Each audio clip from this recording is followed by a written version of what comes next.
Hello, Mary Kim. I'm just here to show you how to set up a Zoom meeting. So, if you have not already signed up for Zoom, please go to the sign up page. If not, go to this sign in page right up here in the top right hand corner called sign in. Okay, you're going to sign in with your Google because that's the account that you signed up for.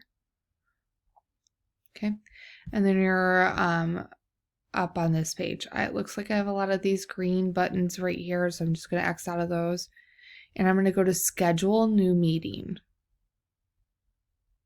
Okay.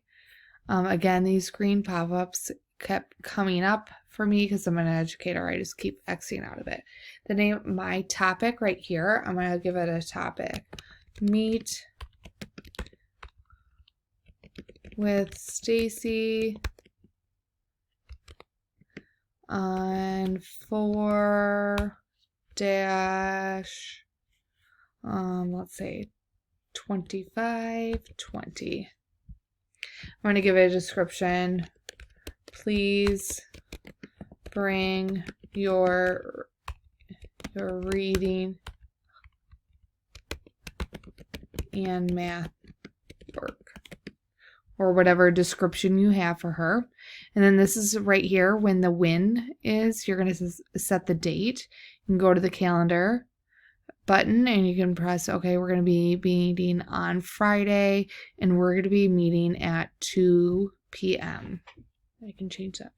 I'm going to put 2 hours as the time that we're going to be meeting, just in case it goes a little bit longer.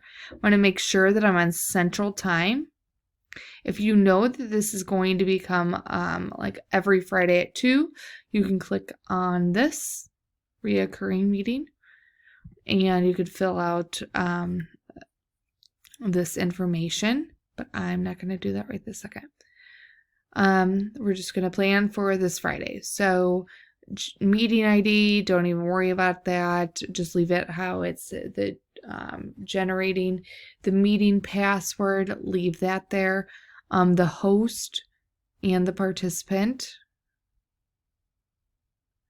we would like their videos on. We'd like audio to be on both, and the meeting options. So you can right here make sure that she cannot join before you do, or you can have her join and then whenever you join, you're on. But you can mute participants upon entry.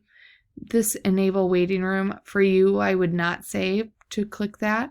To record the meeting automatically on the local computer. You may want to do that so then you can share it with her teachers, the meeting that you had. And then enable join before host, I would probably do also. Click save. Now you can click on the Google Calendar. Like, you can click on that. That's saying that I'm going to add this to my calendar.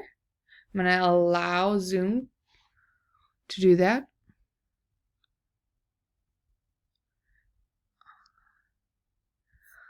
And here I am in my calendar. See the same title that I gave my Zoom meeting, Meet with Stacy on 4/25/20. But I'm going to go down here. Right here I have it on my Tracy Billy calendar. You can pick it to be on the Manning in-house calendar, right? Okay. See on this button right here. Okay. I'm going to change it really quickly right now because I don't really want this going on there. But then anyone on the Manning in-house calendar would be able to see that. And then I would click save.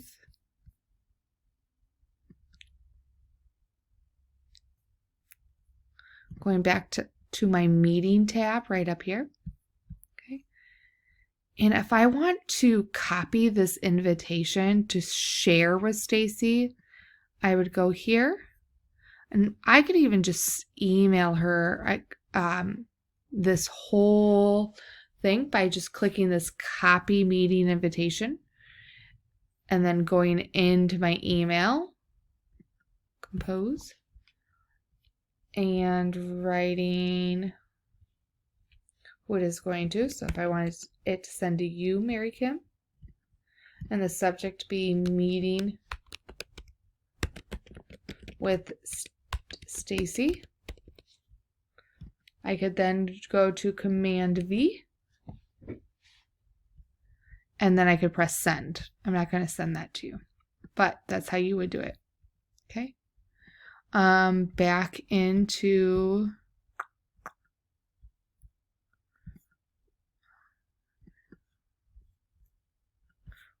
hold on one second.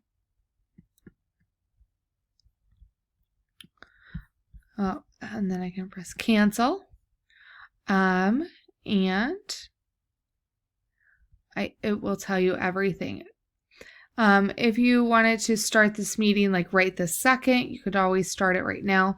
You won't press that meeting button until it's time, okay, to actually start the meeting. Okay.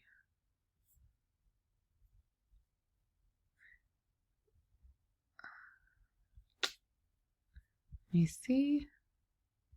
So if I click start this meeting, it's starting it right now. And I don't want that to happen. Okay. So once I have it all finished and good to go, then I know that I have a meeting scheduled, and that's how I can do it. That helps.